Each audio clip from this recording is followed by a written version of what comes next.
안녕하십니까. 숭실대학교 김성흠입니다. 제가 존경하는 교수님께서 이렇게 추천해 주셔서 다시 한번 감사드립니다. 오늘 제가 발제 맡은 주제는 카메라 기반 인체 자세 동작 인식입니다. 왼쪽 그림을 보시면 카메라로 찍힌 영상을 보실 수 있습니다. 오늘날 이렇게 핸드폰 카메라로 누구나 이러한 사진을 쉽게 획득할 수 있는데요. 여기에 사람이 보인다면 학습 기반으로 어떠한 추가적인 하드웨어적 장치 없이 사람의 관절점을 정확히 인식할 수 있게 되었습니다. 그래서 이 발표 카메라 기반 인체 자세 동작 인식의 목표는 카메라에 찍힌 영상만 보고도 마치 다시점의 목켓 장치를 가지고 얻을 수 있었던 그런 이제 데이터들, 그것을 빅데이터 기반, 순수 영상으로 쌓여져 있는 빅데이터 기반으로 추론하는 것입니다. 오른쪽 그림에서는 그래픽 분야의 리깅 및 리타게팅에서 쓰는 그 BVH 포맷으로 이 결과를 시각화한 것입니다. 전통적으로 컴퓨터 그래픽에서는 어떤 3D 모델을 모든 척추 동물계가 그렇듯이 생물의 모양을 뼈를 움직이면서 변형할 수 있다는 믿음이 있었습니다. 하지만 대부분의 3D 모델링 작업은 눈에 보이는 표면에만 집중하기 때문에 3D 모델 내부에 뼈를 심어주는 일이 필요합니다. 그래서 보여지는 표면에 뼈를 이렇게 심는 것을 리깅한다라고 표현을 하는데, 정확한 이제 관절점을 정의해 주는 것이 아주 중요하고, 그래서 고가의 그래픽 소프트웨어 상에서 전문가의 수작업을 통해 이루어지는 것이 보통입니다. 리깅이 되면 오른쪽 그림과 같이 이 뼈대의 관절점들이 3D 모델의 벌텍스들과 연결이 되는데, 관절점이 움직일 때, 관절점이 이렇게 어떤 방향으로 움직일 때 관계된 모든 벌텍스들이 연결 관계 상태에 따라 어떤 가중치를 가지고 움직이게 됩니다. 이 프로세스 하나하나가 지금 다 연구 이슈고요. 그래서 시간적으로 움직이는 우리 동작을 이제 모캡 장치로, 여기서 이제 모캡을 가지고 이제 찍게 되는데, 모캡에서 이제 관절점들을 보겠죠. 이 관절점들의 좌표 명록으로 결과가 나오게 됩니다.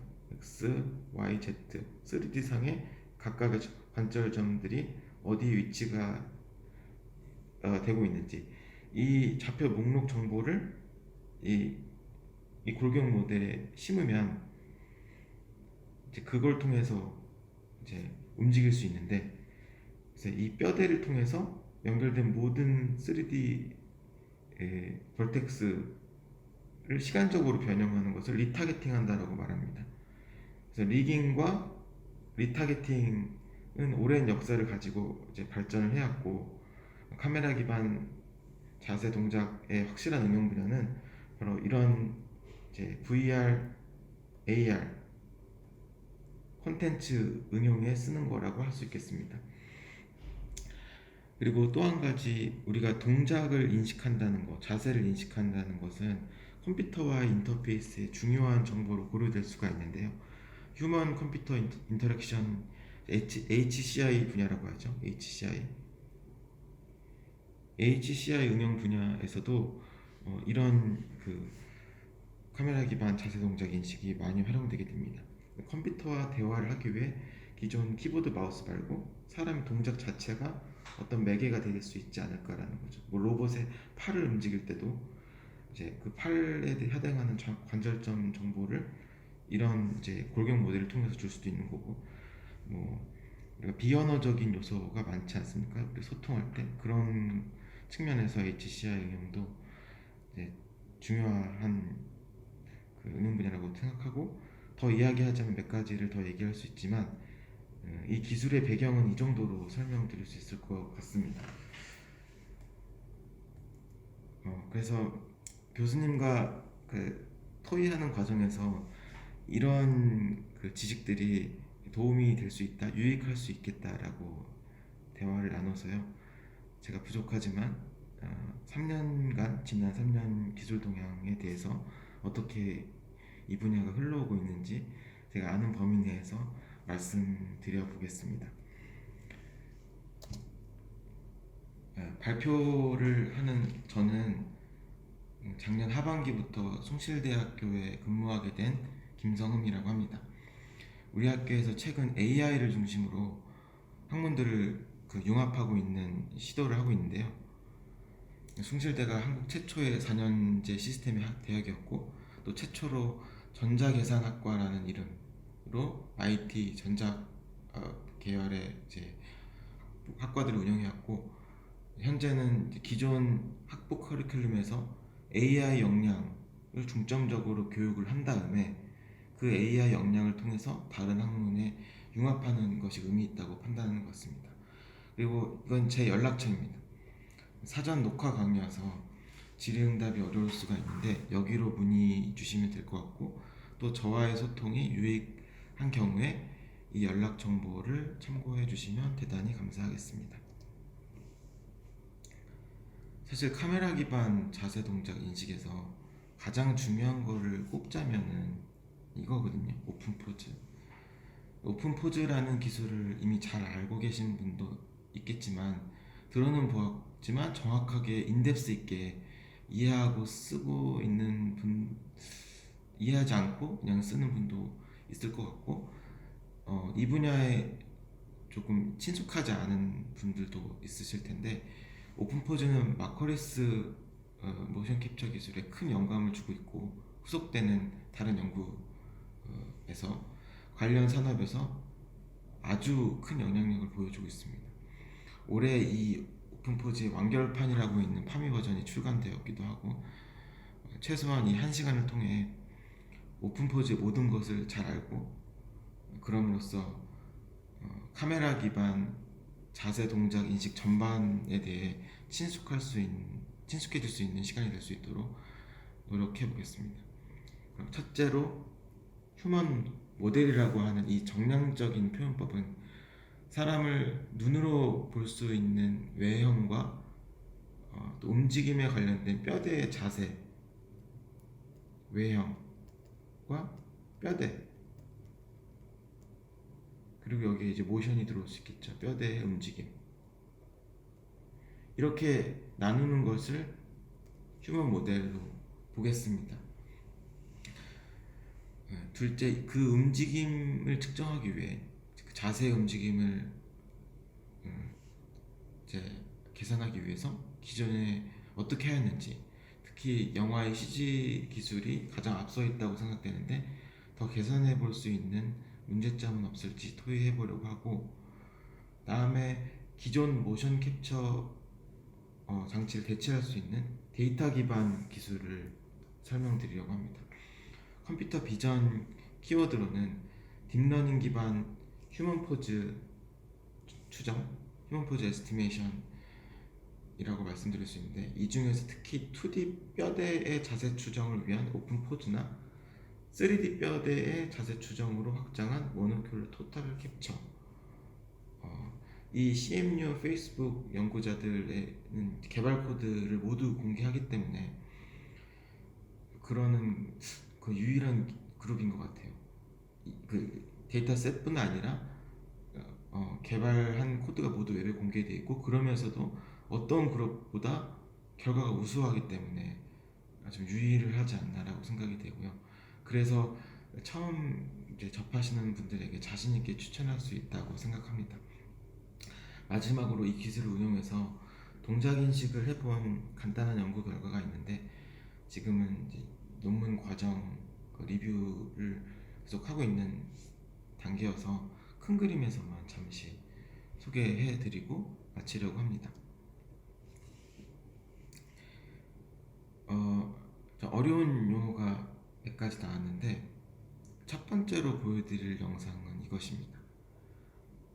한두 장 정도 슬라이드에서는 우리 연구자들이 사람 자세에 대해서 어떻게 정량적으로 표현하고 있는지 이것을 함께 공감해보면 좋을 것 같습니다. 이 그림에 대해 보통은 이 정도로 표현해 볼 수 있겠죠. 어떤 사람이 손을 올리고 있다. 다리를 높게 올리고 있다.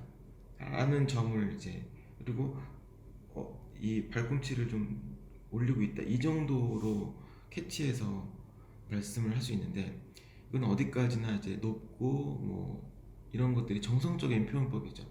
이것을 들었을 때 사람마다 떠올릴 수 있는 상상은 다양할 수가 있기 때문에 조금 더 생각을 해볼 수 있는데 눈썰미 있는 사람들은 이 여자가 발레를 하고 있다는 수준에서 이야기하실 수도 있고 그런데 이거는 이제 물론 정량적인 동작 분류이지만 다소 개념이 러프하죠. 근데 혹시 발레 전문가께서 이 그림을 본다면 발레 몇 번 동작인지 발레의 어떤 이름의 동작인지까지 짚어줄 수가 있는데 그렇게 되면 이 동작 분류가 더 세분화되어서 말씀을 할 수가 있겠죠. 그렇지만 저는 이 분야에 대해 지식이 전혀 없기 때문에 이 몸짓 자체에 대해서 이게 뭐 어떤 몸집인지 의미 부여하기가 어렵습니다. 하지만 가만히 생각해보면 우리 몸은 움직일 수 있는 부분과 움직일 수 없는 부분으로 나눌 수가 있습니다. 따라서 사람의 자세 관점에서 본다면 중요한 것은 움직일 수 있는 부분이 아닐까요? 우리 뼈가 리지드하긴 하지만 본질적으로 뼈와 뼈가 만나는 관절에서 움직임이 가능합니다. 200개가 넘는 뼈들의 관절을 이제 어떻게 움직이는 건 이제 관절점들이 중심이 되어 움직이는 거죠. 그 외의 뼈들은 리지드하기 때문에 사실 자세 측면에서 크게 정보량이 없죠. 그래서 이 관절을 중점으로 자세를 이제 정의할 수가 있는데 그래서 이 다관절 객체에 대해서 관절을 집중하고 외형 정보와 자세 정보를 분리할 수 있도록 이렇게 약간 어두운 그림으로 보여드렸습니다. 그래서 이 디지털 정보 모든 관절점에 대한 좌표값 1번 관절의 좌표, 2번 관절의 좌표, 3번 관절의 좌표 이런 식으로 이렇게 우리는 이 몸짓을 정확하게 재현할 수 있게 됩니다. 이런 형태로 디지털화가 가능하다는 거죠. 관절점의 좌표로. 그래서 오늘 발표에서 몸의 자세란 무엇일까? 몸의 자세란 몸에 있는 관절의 위치 정보로 정의하도록 하겠습니다. 하지만 이 관절 위치에는 특별히 자주 관찰되는 패턴이 있습니다. 그리고 우리가 문화에 따라서 그러니까 우리가 학습되는 데이터가 비슷하다면 이러한 관절 위치 패턴이 어떤 동작으로 분류될 수 있을지 알 수 있습니다. 분류라는 건 일종의 앱스트랙션인데 그 목적은 정보를 압축하여 표현하는 거죠. 예를 들어서 이 사람의 두 관절 위치는 이러이러하고 몸통과 양선의 관절점이 이러하다. 혹은 뭐 첫 번째 관절 위치는 어떻고 두 번째 관절 위치는 어떻고 이렇게 표현하기보다는 뛴다 라고 표현하는 거죠. 뛰는 동작이다. 가능한 그 동작 카테고리 라벨 이 라벨 중에서 1번 라벨이다 이렇게 표현하는 것이 정보량을 굉장히 압축되게 표현할 수가 있는 거죠. 그래서 앱스트랙션은 사람의 중요한 인지 능력이고 마찬가지로 이 정량화된 자세 데이터를 기계학습을 통해 분류할 수 있습니다. 마치 사람이 글을 하듯이 이런 예를 들어서 벡터화해서 이 정량화된 정보를 벡터화해서 이 벡터를 기계학습을 통해서 분류할 수 있다는 거죠. 데이터 기반으로 정의했기 때문에 어떤 학습 데이터를 기반을 하느냐에 따라서 결과는 다를 수 있겠지만 딱 보았을 때 이 정량적인 자세 정보를 가지고 1번 라벨인지 2번 라벨인지 분류할 수 있다는 겁니다. 하지만 이 관절점 좌표는 그 유일하게 정의할 수가 있는데, 이 동작은 주관적인 요소가 있어서 사람마다 이 그 학습된 데이터마다 분류가 애매할 수 있지만, 관절점의 좌표로 표현된 이 자체는 유일하게 결정돼서 오른쪽 그림과 같이 시뮬레이션 할 수가 있습니다. 이 빨간색 3D 모델은 입력된 그 뼈대 구조와 동일하게 리깅이 되어 있다면 그 새로운 좌표값에 따라서 그 관절점을 이동시킬 수 있는데, 그리고 이동될 때 관계된 외형은 이렇게 되어 있는데 이 외형을 이루는 벌텍스들이 따라 움직이게 되는 거고, 이제 이거를 리타겟팅 결과라고 할 수가 있는 것이죠. 그래서 그 조인트 무브먼트는 그 다양한 패턴이 있고 그거를 우리가 이렇게 분류할 수 있다는 거고, 휴먼 모션이라는 것에 대해서 이렇게 알아보았고, 그러면 이제 외형을 보자면 그 리깅된 3D 모델은 리타겟팅 가능하다라고 좀 얘기했는데, 그러면 모델 외형은 어떻게 결정되는 것일까? 외형을 확실하게 그리는, 그러나 가장 오랜 시간이 필요한 방법은 모든 시각 요소를 직접 결정하는 것입니다. 100% 수작업이죠. 100%. 그것이 이제 모델 기반 접근이었어요. 그래픽 툴을 이용한 거죠. 원하는 CAD 모델, 텍스처들을 이러한 소프트웨어 툴을 통해서 그려낸다면 여지없이 우리가 원하는 형태로 되겠죠. 근데 애니메이션을 한번 생각해보면 초당 30프레임이 렌더링 돼야 되고 60프레임이 돼야 되는 경우도 있는데, 이러한 방법으로 매 프레임마다 그려내는 것은 무리가 있어 보입니다. 그래서 외형과 모션을 분리해서 외형은 기본 템플릿으로 준비한 후 모션을 입히게 되는데, 이미지 기반 접근에서는 외형을 모델링하는 것도 자동으로 주어진 영상만으로 분석할 수 있다는 입장을 가지고 있는데, 간단하게 이제 이해를 돕고자 과거에는 특징점 기반을 했지만 최근에는 이제 딥러닝으로 많이 하는데, 특징점 기반으로 외형을 모델링하는 파이프라인을 아래 그림과 같이 이렇게 넣어봤습니다. 이 논문들의 여러 수식이 있지만 하고자 하는 것은, 첫째, 여러 시점에서 일관되게 관철되는 특징점들을 3D 공간상에서 복원해내는 것입니다. 첫 번째 그림을 보시면 턴테이블에 있는 물체를 이렇게 돌리면, 턴테이블 따라서 물체를 돌리면 한 대의 카메라로, 한 대의 이 DSL 카메라로 높은 해상도를 가진 영상을 여러 시점에서 찍을 수 있었습니다.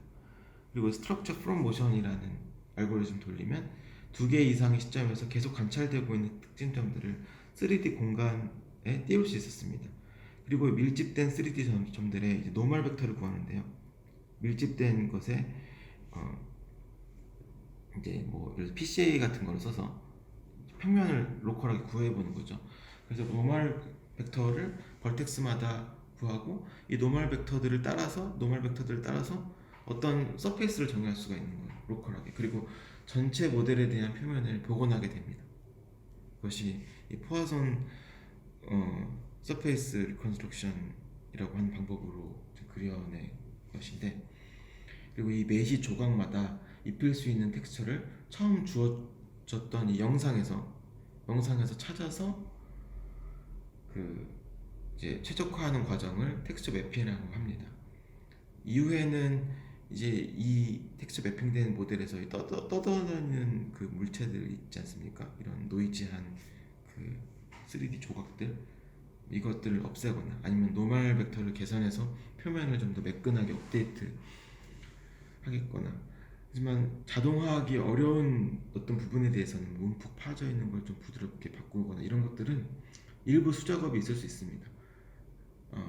그렇지만 이렇게 수작업이 일부 해서 얻어진 결과라고 하더라도 이걸 처음부터 우리가 아무것도 없는 상태에서 설계하여 이 정도 품질의 3D 모델을 100% 수작업을 하는 것하고는 그 노력이 비교할 수가 없겠죠. 그래서 이 기술이 상업적으로도 쓰고 있는데 특히 3D 프린팅 산업과 맞물려 대중에 보급된 상태입니다.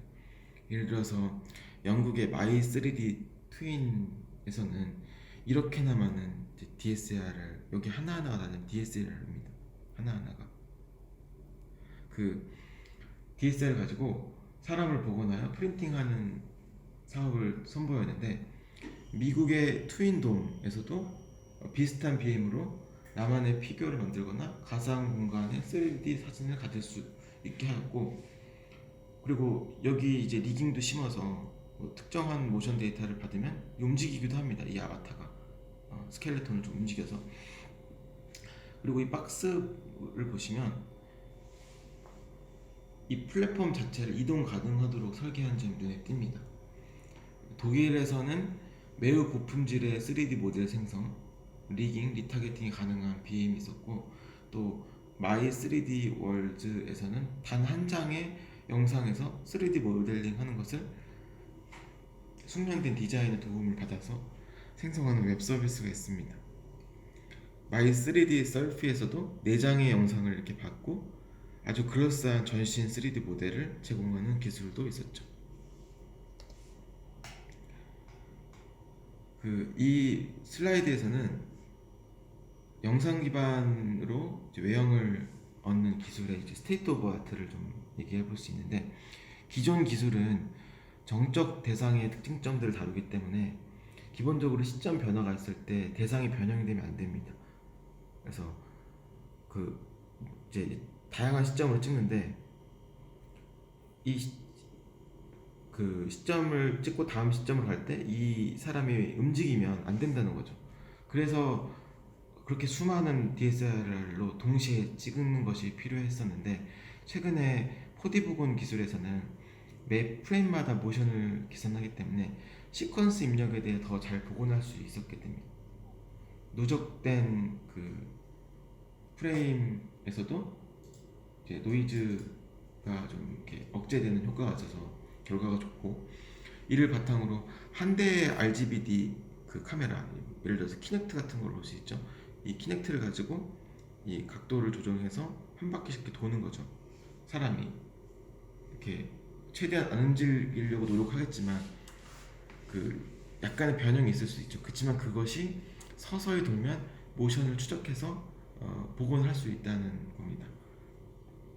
물론 품질은 고가의 다시점 DSLR 장비보다 떨어지겠지만 개인용으로 보급할 수 있게 됩니다. 그러니까 카메라 한 대를 두고 사람이 돌면 이제 외형 템플릿이 나오니까. 아래 고품질 요 솔루션은 이제 RGBD 카메라가 이렇게 붙어 있고, RGBD 카메라로 사람이 돌면 뎁스맵을 멀징해서 정교한 3D 모델을 만드는 것인데, 이거는 이제 아까 전에 말씀드린 이 독일의 이 기술과 굉장히 비슷합니다. RGBD로 이제 스캐닝하여서 3D를 얻는 것 자체는 크게 차이가 없는 것 같고, 인크리멘탈하게 운영 관리 측면에서 계산하는 것이 있어요. 더 많은 고객에게 더 낮은 비용으로 공급하기 위해서 뭐 이런 것들을 해서 보완한 거죠. 오른쪽에 보시면 마이크로소프트와 인텔에서 최근에 만든 스튜디오를 보실 수가 있는데, 앞서의 시스템과 다른 게 비디오 입력이라는 점입니다. 비디오로 이제 입력을 받는 거죠. 기본적으로 4D 복원 기술을 고려한 거죠. 그래서 만들어질 때부터. 그래서 이 스튜디오들의 출력 결과는 비디오 물체에 대한 3D 복원 결과입니다. 최근에 시모스 기술이 발전돼서 4K 입력에 대해서도 30프레임 동기화가 가능해졌기 때문에 이를 복원해서 VR, AR 콘텐츠에 응용할 때 품질이 많이 높아지고 있습니다. 카메라 자체 해상도가 높으면 높아질수록 이 입력을 바탕으로 3D 모델을 복원했을 때도 점점 결과가 정교해지는 거죠. 그런데 4D 복원은 외형과 모션이 합쳐져 있는 씬 자체를 복원하는 데 집중하기 때문에 이 스튜디오에 어떠한 퍼포먼스라도 이제 복원이 되는 거죠. 그 퍼포먼스라는 것이 이 정도 규모의 스포츠가 될 수도 있는 거고 어떤 공연이 될 수도 있는 거죠. 근데 모든 프레임을 자동으로만 복원했을 때는 그 퀄리티가 아직 상품화할 수 있는 단계는 아니라고 생각합니다. 특히 이 미디어 응용 분야에서는 그 아주 작게라도 이 픽셀이 어그러지면 눈에 띄거든요. 그래서 미디어 응용에 상업화할 수 있는 그 콘텐츠로는 이게 이 4D 복원 기술이 조금 더 시간이 필요할 거라고 생각이 되고, 그래서 그 시간 동안 아직은 외형 모델과 모션 모델을 분리해서 관리하는 것이 더 상품성이 있는 것 같습니다.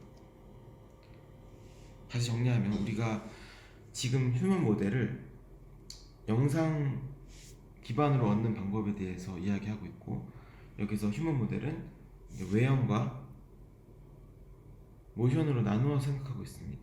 VR, AR 콘텐츠에 나오는 이 버추얼 아바타를 생각하시면 이해하시기가 쉬울 것 같고, 주요 BM에서 쓰는 기술들을 몇 가지 체크해 보면, 첫 번째 이 마이 트윈에서 DSLR 카메라를 통해 외형 모델링한 결과를 3D 프린팅하여 사업화에 성공했다는 것을 얘기했었고, 플랫폼 형태는 고정식이었죠. 그래서 10대 DSLR을 항상 높은 그 조건으로 유지해야 되기 때문에 유지 비용이 높고, 그리고 이제 처음에 생산할 수 있는 양이 적기 때문에 예약제로만 운영이 되어 있었습니다. 외형 복원에 대해서는 그 전통적인 방법을 썼었고, 해상도를 중요하게 여겼기 때문에 깊이 센서를 하지 않고 특징점 기반 그 복원 알고리즘 중심이었죠. 그 한동안 트윈 돔에서도 이제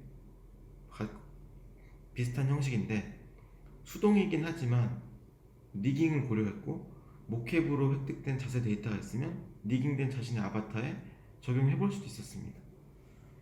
그리고 플랫폼이 이동식으로 설계돼서 고객이 원하는 위치에서 촬영이 가능했고, 독일이 3D 그 제너레이션, 여기서 이제 RGBD 스캐닝 방식으로 고품질의 모델을 얻었고, 리깅뿐 아니라 사용자 모션을 획득하는 것도 기술에 속해 있습니다. 마이 3D 월드에서 재미있게 수작업이긴 하지만 단 한 장만으로 예를 들어서 50년 전에 겨우 얻게 된 영상 속의 사람의 3D 모델을 수작업이긴 하지만 복원해줬고, 마이 셀피에서도 몇 장의 RGB 영상만을 받아서 피규어를 프린팅하기도 했습니다. 이런 서비스들이 사실 이제 다 자동화가 된 거죠. 이렇게 지금 소수의 영상만을 가지고 3D 외형 모델을 만들어내는 그 기술이 이전엔 수작업이었는데, 이제는 데이터 기반으로 딥러닝 기반으로 외형을 얻게 된 것입니다. 딥러닝 기반 외형 복원에 대해서는 이번 발표에서는 자세히 다루지 않겠지만 이것도 굉장히 핫한 주제고, 앞으로 5년 안에는 외형에서 3D 영상에서 3D 외형을 구하는데 이렇게 비싼 장비가 필요하지 않을 수 있습니다. 지금 시점에서는 그 쉐입 파이처럼 다시점 3 RGBD, 그러니까 RGBD 스캐닝 방식으로 하거나, 아니면 RGBD 한 대에 사람이 돌 때 4D 복원 기술을 써서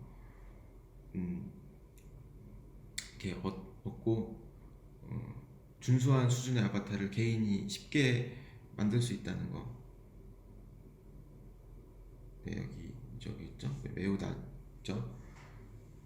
그래서 이제 점차 비용이 낮춰지는 방향으로 BM이 형성되는 게 있고, 그런 방향도 있고, 4D 복원을 유용한 이 스튜디오에서는 그 단일 비디오 물체에 대해서는 기술이 많이 성숙된 것 같고, 점차 규모가 큰 퍼포먼스, 인간의 어떤 퍼포먼스 그 자체를 4D로 복원하고 재현하는 노력들, 그래서 다시점으로 이걸 본다거나 스포츠를 다시점으로 4D 복원을 해서 프리뷰 포인트 같은 어플리케이션으로 보여주는 그런 이제 BM이 있고, 마지막으로 렌더 피플을 소개해 보려고 하는데, 이 기술이 외형과 모션을 잘 나누어 관리하고 있는 훌륭한 사례라고 볼 수 있습니다.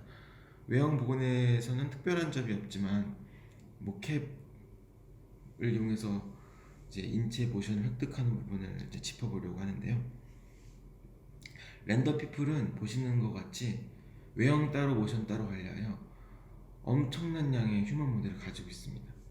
이제 스캐닝, 리파이닝 그 작업을 통해서 이렇게나 정교하고 퀄리티가 높은 외형을 얻고, 여기에 이제 리깅을 해서 A자로 찍거나 뭐 T자로 찍어서 리깅을 하는 거죠. 수작업이긴 하지만, 그러면 이제 리깅된 아바타가 만들어지는 것이고, 이제 이런 특수한 장비를 입고 사람이 그 어떤 자세를 취해서 그 자세에 대한 이 모캡 데이터들을 획득한 다음에 리깅된 아바타에 전이 리타겟팅 하는 거죠. 그렇게 해서 나온 애니메이트 휴먼 모델들입니다. 이 표면 외질이 조금만 더 이렇게 정교해지면 훨씬 더 리얼리스틱하게 렌더링 할 수 있고 정말 사람 같아 보입니다. 모션 캡처 기술이 VR, AR 산업에 활용된 것이 참 어제 오늘 일이 아닌데요. 우리가 그 영화를 보면 중간중간에 어그멘트 되는 것들 있잖아요. 어그멘트 되는 CG들이 바로 이런 기법을 쓴다고 보시면 되고요. 이제 여기에 이제 캐릭터들의 자연스러운 움직임을 보기 위해 모션을 캡처하는 거죠. 뭐 이런 애니메이션 같은 경우는 100% CG니까 VR이라고 할 수 있는 거고, 여기서 이제 그 캐릭터의 동작도 직접 배우가 이렇게 연기해서 이렇게 만들어지는데, 과거에는 자기식 혹은 기계식으로 케이블이 있다거나 장비가 좀 무겁거나 이런 것들을 들고 다니면서 혹은 이렇게 차고 다니면서 자세를 취해야 하기 때문에 좀 부자연스러울 때도 있었습니다. 그리고 이게 광학식으로 넘으면서 모캡 자체는 가벼워진 것이 맞는데, 모캡 자체는 굉장히 가벼워졌죠. 근데 이렇게 자연스러운 표정을 위해 얼굴에 이렇게나 많은 모캡을 달아야 된다거나, 아니면은 여러 명의 자세, 한 명, 두 명, 세 명의 자세를 동시에 수정하기 위해서 여기 투입되는 설비나 장비들이 아주 고가로 운영되어야 했습니다. 이러한 배경에서 카메라 영상을 학습해서 사람의 자세를 인식하려는 기술 수요가 나타났고, 최근에 특히 근 3년에 나타난 카메라 기반 모션 캡처가 품질이 아주 올라가면서 마커를 활용한 시장 자체를 서서히 대체하고 있는 것이라고 저는 생각이 됩니다. 이 분야에서 이제 주목할 만한 기술이나 사람 연구 그룹을 잠시 언급해 보면, 먼저 그 SFM Structure from Motion이라고 했죠. 멀티뷰 스튜디오. 이 기반의 알고리즘으로 3D 모델을 복원하는 대표적인 사례가 콜맵을 들 수 있는데, 여기에 이제 시프트 특징량 기반으로 카메라 자세를 추정하고 3D 포인트 및 메시 모델, 텍스처 맵을 생성하는 모든 기능을 쓸 수 있습니다.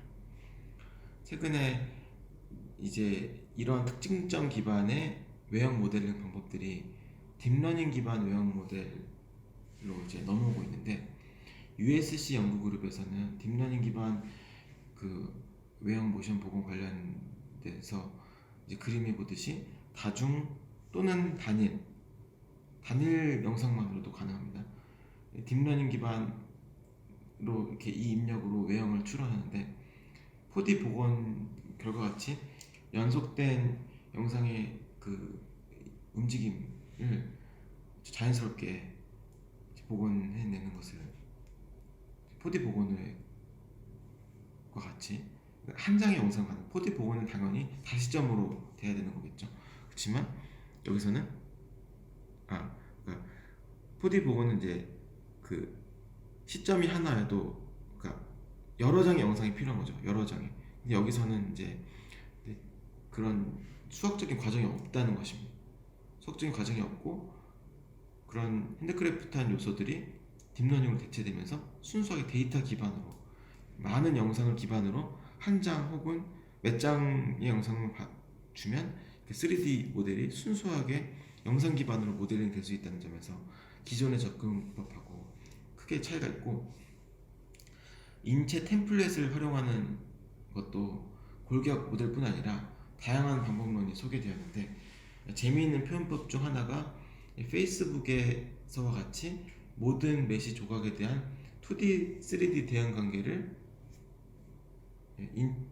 이걸 이용해서 인체를 복원하는 것입니다. 학습을 위해 댄스포즈 코코DB를 공개했고, 이미 동작의 영상에 대해 이렇게 메시 모델, UV 맵 이런 프로세스로 출원한다는 알고리즘이고, 그래서 이거는 이제 골격이 아니라 메시 자체를 움직여서 그 복원하는 거. 그렇기 때문에 또 좀 더 정교한 어노테이션이 필요하죠. 그런 부분이 좀 단점인 것인지 후속 연구가 계속 이어지고 있지는 않고, 역시 가장 품질이 높은 것은 MPI 그룹에서 나오고 있는데요. SMPL이라는 인체 템플릿 모델을 소개한 것으로 유명하죠. 이 템플릿에 얼굴, 손 등의 관절 모델을 더 보완하고 오픈포즈에서 나온 그 모션 데이터와 결합해서 아바타들을 이렇게 변형할 수 있다는 겁니다. 사진과 같이 입력된 것 같이 이 기존 템플릿 SMPL, 여기서는 SMPL X라는 템플릿 그 확장 버전이죠. 이것을 변형해서 이런 것들이 가능하다라는 것을 보여줬고, CMU의 모노큘라 캡처도 이와 비슷한 원리를 가지고 있습니다. 오픈포즈 기반 2D 간절점으로 3D 아담 골격 모델을 추정하는 것인데, 추정된 골격 모델을 복원된 외형 템플릿에 자동 리깅하고 또 비디오 영상 입력과 똑같이 따라하는 아바타 모델을 아주 성공적으로 데모했습니다. 그 외에도 이제 중요한 페이퍼 결과들의 핵심 알고리즘, 핵심 아이디어만이라도 설명드리면 좋은데, 먼저 이 피프 HD는 순수 영상만으로 외형과 모션이 합쳐진 인체를 그대로 복원한 연구에서 이제 해상도를 높이는 연구이죠. 아까 전에 보셨던 그림이 지금 저희가 와 있는 스테이트 오브 아트로 보시면 됩니다. 순수 영상만으로 외형 모델을 복원하는 것이 거기까지 가 있는 거죠. SMPL과 스타는 자연스러운 인체 템플릿 변형을 위해서 휴먼 모델의 이제 가중치 계산하는 부분이라든지 이런 것들을 좀 학습 기반으로 바꿔본다든지 하는 내용의 연구고, 익스프레시브 바디 캡처는 예전에 SMPLify처럼 카메라 기반으로 얻은 자세 데이터로 SMPL을 변형했듯이, 이번에는 SMPL-X라는 확장된 아바타, 더 나은 모델을 영상에 따라 변형할 수 있는 MPI 그룹의 결과입니다. 이때 이제 모션 오픈 포즈를 써서 이것을 했었고, 여기까지 오타가 좀 있는 것 같네요. 일부 오타가 있는 것 같은데, 네.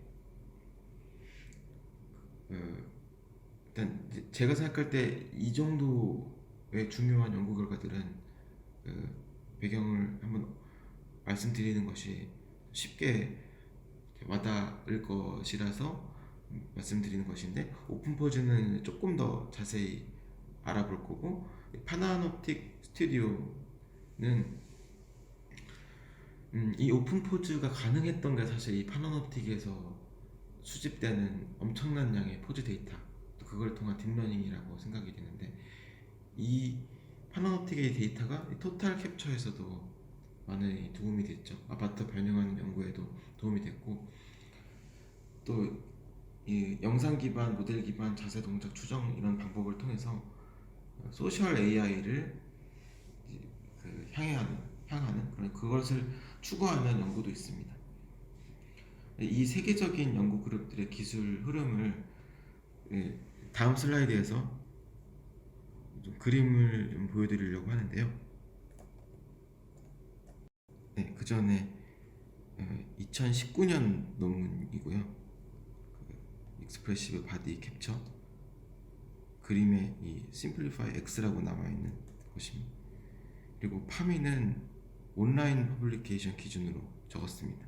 그 출판된 거, 페이퍼로 출판된 거는 오픈포즈가 2021년으로 되어 있는데 온라인으로는 그것보다 좀 더 일찍 되었고, 이제 보시면은 이제 그 흐름이 2015년도에 SMPL 모델이 나왔죠. 그래서 이 템플릿을 이제 그 변형하고 이런 것들을 많은 연구가 있었고 많이 활용이 되었고요. 또 오픈 포즈의 이 토탈 캡처 그리고 모노큘러 그 토탈 캡처의 그 아담 모델도 몸통은 SMPL을 사용했습니다. 그런과 동시에 그 CMU에는 이 파노납틱 스튜디오라는 것이 설계가 됐는데 이 파노납틱에서 이렇게 많은 카메라들 굉장히 카메라들이 많거든요. 이 카메라들이 도움 형식으로 삥 둘려 있는데 여기서 이제 다양한 시점에 포즈 데이터를 얻을 수가 있었던 거죠. 그래서 이 오픈 포즈에서 뭐 히트맵을 구하는 부분, 그 관절점 근처에서 피크가 되도록 특징 맵을 계산하는 것은 사실 최초는 아니죠. 하지만 이 데이터를 바탕으로 그 성능이 많이 올라갔다고 생각해요. 이 부분은 조금 더 뒤에 설명을 드릴 거고, 그렇게 해서 그 오픈 포즈를 가지고 이 MPI 그룹에서 처음에 바디에만 집중했다가 SMPL X 오면서 이제 얼굴과 손에서 좀 더 디테일하게 확장이 되었고, 여기서 이제 뭐 밴딩을 한다거나 이럴 때 좀 더 자연스럽게 모델을 좀 정교하게 구한 것이 이제 스타라는 것이고, 이쪽으로 계속 모델을 정교하게 만드는 것, 아바타 변형을 얼만큼 더 자연스럽게 할까, 정말 사람이 그렇게 하는 것처럼, 혹은 옷을 입고도 아니면 또 뱃살이 있었을 때 그런 다양한 조건에서 정말 그러하듯이 그래픽 시뮬레이션을 잘하려는 게 이 그래픽 계열의 사람들의 노력이고, 혹은 비전에서도 좀 하고 있고, 그 와중에 이런 템플릿을 가지고 3D 포즈를 변형한 것이 오픈 포즈의 결과를 가지고 심플리파이 X라는 논문인 것이죠. 마찬가지로 CMU에서는 토탈 캡처라는 논문에서 SMPL과 이제 손과 얼굴의 모델을 합쳐서 그 3D 모델을 변형하는 것을 다시점 기반으로 했다면, 단일 시점에서도 모노큘러 토탈 캡처에서는 단 한 장의 영상 혹은 비디오 스트림, 한 시점의 비디오 스트림이 주어졌을 때 그 비디오 스트림에 있는 사람을 비디오 3D 모델로 변형해서 3D 골격을 추정해서 가능했던 것이 이제 있습니다. 것이 이제 카메라 기반 자세 인식을 통해서 VR, AR에 활용을 할 수가 있다라는 것을 보여준 거고, 요거는 이제 우리가 소셜 AI라고, 우리 사람이 그러하듯이 사람이 다른 사람들의 어떤 넌 버벌 그 비언어적인 것을 보고 이게 어떤 소셜 컨텍스트인지 알아차릴 수 있도록, 컴퓨터도 그러할 수 있도록 연구하는, 그런 연구를 추구하는 것이 있고, 이제 여기서 쌓여져 있는 여기서 수집되는 영상들을 어떤 스켈레톤 모델 혹은 3D 골격 모델과 같은 템플릿 없이 순수하게 영상만을 가지고 외형을 복원하는 것이 피프 HD인 거죠. 이 정도 수준까지 와 있게 됩니다. 이 피프 HD는 그 데이터, 이런 모델을 학습하기 위해서 막대한 양의 애니메 3D 모델이 필요한데, 여기서는 렌더 피플을 썼거든요. 렌더 피플을 썼던 이유는 해상도가 충분하지 않아서 그 720 정도의 해상도가 주류가 됐기 때문에 고품질의 3D 모델을 얻기 위해서 렌더피플에서 그 축적된 외형 모델 사진과 3D 모델 페어를 이렇게 학습해서 결과로 보여준 것 같습니다. 그래서 여기 보시면 이 중심에 카메라 기반 자세 인식에는 오픈포즈 기술이 중요하다는 걸 알 수가 있는데요. 이 오픈포즈 기술은 크게 파트 디텍션, 이 관절점의 이제 히트맵을 이게 히트맵이거든요. 지금 여기에 관절점이 있다는 거예요. 1번 관절, 그래서 1번이라고 할게요. 1번 관절이 여기 있다. 그리고 파트 어소시에이션, 이 관절과 관절 사이에 대한 그 엣지 정보, 파트와 연결 정보를 그 파트 어피니티 필드라는 것을 학습해서 이제 보여주는데, 요 부분이 조금 새로운 것이고, 특히나 이 스페셜 앰비게이트를 핸들링하기 위해 그 그리디한게 좀 알고리즘 찾는 부분, 이 부분이 굉장히 효과적이었다고 생각이 됩니다. 그래서 저자들도 이 스페셜 앰비게이트를 핸들링한 것이 이 논문의 키 컨트리뷰션이다라고 말하고 있습니다. 이 두 가지 시퀀셜 프로덕션 with learned 스페셜 컨텍스트, 이게 어떤 것을 의미하는 건지 조금 더 말씀드리면, 이렇게 지금 딥러닝 흘러가고 있는 과정에서 특징 맵을 구하는 거죠. 특징 맵.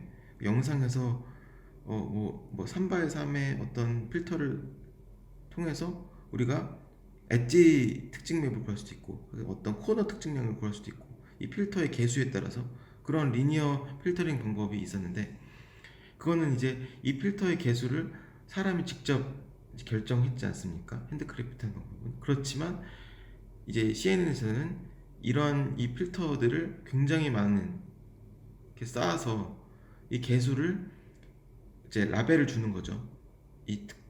지금 손으로 이 관절점에 대해서 찝은 데이터가 있는 겁니다. 사람의 수작업으로 이 관절점들을 그 어디에 몇 번 관절이 있다라고 어노테이션 한 거고, 그 데이터를 가지고 이제 이 필터를 학습하는 거죠. 예를 들어서 여기 지금 엣지 맵을 주어주고, 이 영상을 주어지면 이런 엣지를 예상한다, 혹은 이런 코너를 예상한다, 이런 특징점을 예상한다 라는 것을 계속 이 페어를 주어지면 어떤 개수를 가져야 이러한 결과가 나올지 학습할 수 있게 됩니다. CNN이라는 것이 이제 그런 방식으로 학습되는 것인데요. 그래서 여기 처음에 스테이지 1에서는 요 필드, 요 방향, 지금 이 그 관절점에 방향이 있는데 다음 관절점으로 가는 방향입니다. 1번 관절에서 2번 관절로 가는 그 방향을 학습하는 것입니다. 그 방향도 정답이 있죠. 왜냐면 우리가 손으로 그 관절을 그 정해놨기 때문에 이 관절부터 이 관절에서 이쪽 픽셀들은 다 이 방향으로 가야 된다라는 정답지를 알 수가 있는 거예요. 그 정답지를 가지고 계속 반복해서 학습을 시키면 어떤 필터 개수를 가져야 이 영상에 주어졌을 때 이러한 정답지로 가는지 알 수가 있는 것이죠. 그렇게 하고 또 이 결과를 가지고 이 특징 맵을 가지고 이번 히트맵, 이 조인트를 가지는 겁니다. 이 조인트가 약간 블러리한 이유가 이제 확률 맵이기도 하지만, 우리가 이 GT를 넣어줄 때 정확하게 이 피크점을 안 주고 피크를 주면 너무나 많은 데이터를 만들어야 되거든요. 오버피팅을 안 생기게 하려면. 그래서 약간 흐립니다. 이 피크점들을 약간 퍼지도록. 그래서 대략으로는 학습이 되도록. 그렇게 되면은 그 학습에 필요한 양을 조금 더 줄일 수 있거든요. 오버피팅 되지 않게. 그렇지 않으면 굉장히 노이즈해지거든요. 그래서 지금 노이즈하지 않고 약간 이런 약간은 블러리하지만 분명한 히트 포인트 점을 얻게 되는 거죠. 그리고 여기에 이제 넌맥시마 서퍼레이션을 하고, 그래서 이 과정을 반복하면 이런 결과를 얻을 수가 있다는 것입니다. 이렇게 히트맵이고 조인트에 대한 프리딕션이고, 그리고 이게 조인트와 조인트 연결에 대한 그 이제 정보입니다. 이 두 가지 정보를 그 합쳐서 이제 매칭하는 부분도 좀 굉장히 새로운 부분이 있는데 그래프를 쪼개고 하는 부분도 있거든요. 탐색할 때 시간을 줄이기 위해서 그 부분이 참 핵심입니다. 오픈포즈가 유명해진 거는 원래는 이렇게 사람을 찾을 때 그 프로포절을 했거든요.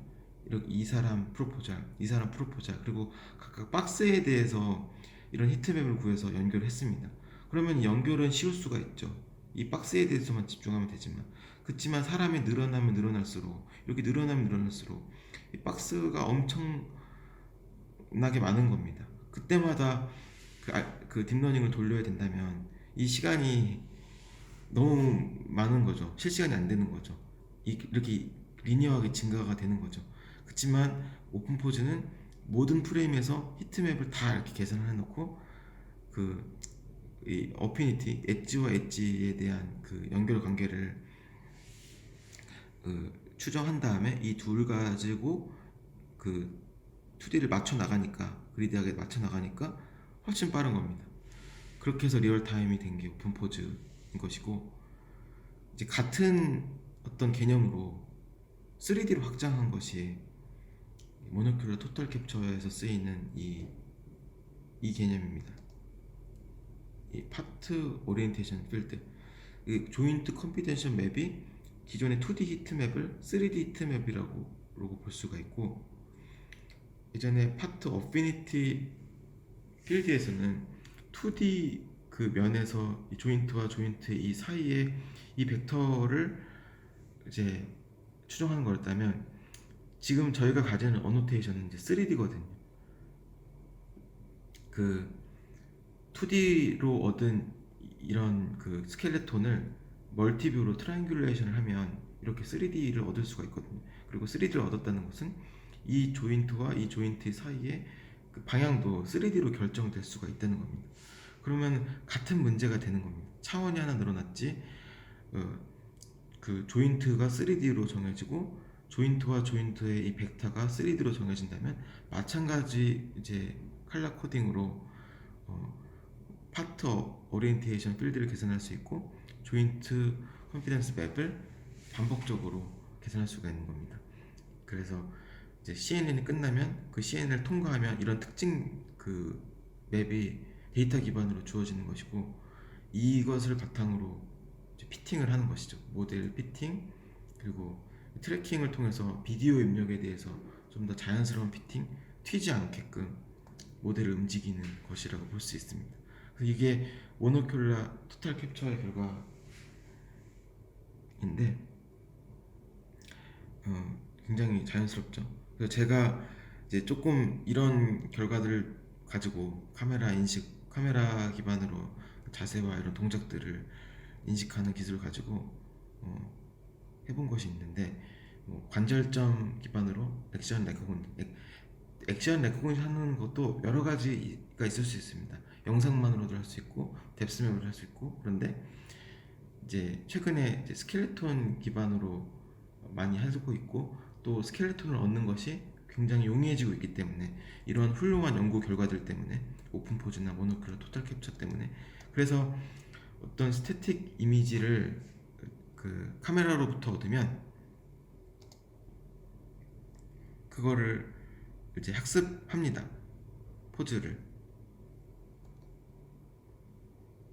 그래서 여기서 얻은 결과를 이렇게 시각할 수 있고요. 그래서 여기서 나오는 동작 데이터뿐 아니라 이제 그 버추얼 아바타를 움직여서 그 시점에 대한 것을 학습을 하고, 그 시점에마다 이제 액션 레코그니션을 수행했던 결과를 이제 해보았습니다. 그래서 조금 더 시간이 있었다면 이렇게 버추얼 아바타를 움직여서 액션 DB를 만드는 것을 액션마다 해봤다면 더 좋았을 텐데, 그때는 이제 시간이 많지 않아서 그 시점에 대해서만 그렇게 할 수 있었고요. 그래서 시점을 판단하는 거에 대해서는 기존 디텍션 네트워크를 썼고, 그래서 이런 것들을 좀 응용을 해갖고 이때 같이 참여했던 기업이 뭐 유진로봇이랑 EOS라는 이제 좋은 그 기업이 있는데 그 기업에서 많은 도움을 받았고 어, 이렇게 앱도 한번 만들어봤습니다. 그 사진을 찍으면 그 사진에 해당하는 것을 이제 클라우드로 보내고 그 클라우드로 계산된 값을 다시 소켓으로 받아서 지금 이 디렉팅 하고 있다, 혹은 뭐 드링킹 하고 있다, 홀딩 하고 있다 라는 이제 액션 라벨로 만들어 본 겁니다. 마지막 페이지로 이 결과를 보여드리면 리얼타임으로 이렇게 보내서 이 컴퓨터 내에서 계산하고 있는 거예요. 지금 여기서는 이제 프로포절 기반으로 하긴 했는데 유저가 하나인 경우 유저를 선택하기 위해서 어떤 유저로부터 이제 동작 정보를 받는지, 그래서 이렇게 라이트 포인트, 레프트 포인트, 저가 이제 기업과 함께 정의해본 그런 그 액션 라벨들을 실시간으로 이렇게 얻을 수 있다라는 것을 이제 연구해 보았습니다.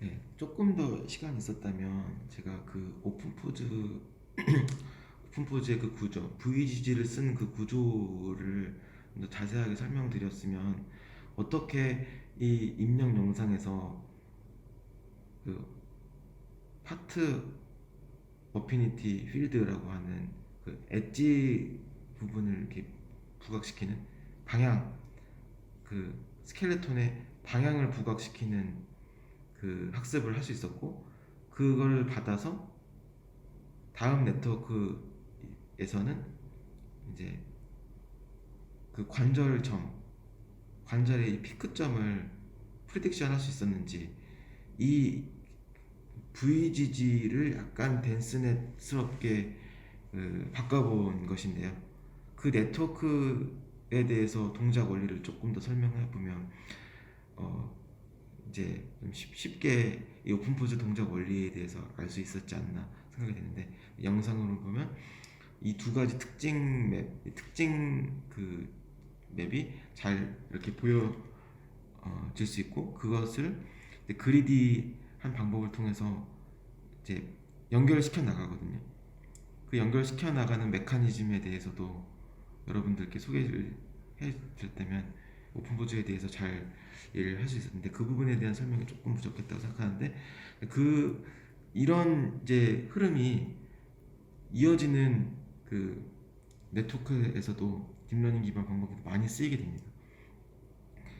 그래서 다른 그 논문이나 다른 연구를 볼 때도 도움이 많이 되고, 오픈포즈 이후에 이제 3D로 어떻게 확장되는지, 대표적으로 모노큘러 토탈 캡처처럼 3D 이제 아바타를 가지고 그 3D 아바타를 이제 피팅해서 여기서 이제 그리디하게 이제 만들어 갔다면 거기서 이제 피팅을 하는 거죠. 영상에 맞게끔 그 모델 파라미터로 피팅을 하는 그런 식으로 흘러가고 있는 것이죠. 그리고 또 그래픽 분야에서는 계속해서 그 모델을 고도화하는 것으로 나가고, 또 영상 측면에서는 계속 영상만을 가지고 고품질의 데이터만 가지고 순수하게 외형과 그 모션을 합쳐지는 것을 복원하려는 그런 시도들이 이제 있는 것이고, 그런 흐름에서 짧게 이 강의를 만들어 봤습니다. 지금까지 시간 내어주셔서 감사드리고, 추가적으로 궁금한 것이 있거나 혹은 조금 더 논의해 볼 것이 있다면 메일 주시면 제가 아는 범위 내에서 잘 답변해 보도록 하겠습니다. 감사합니다.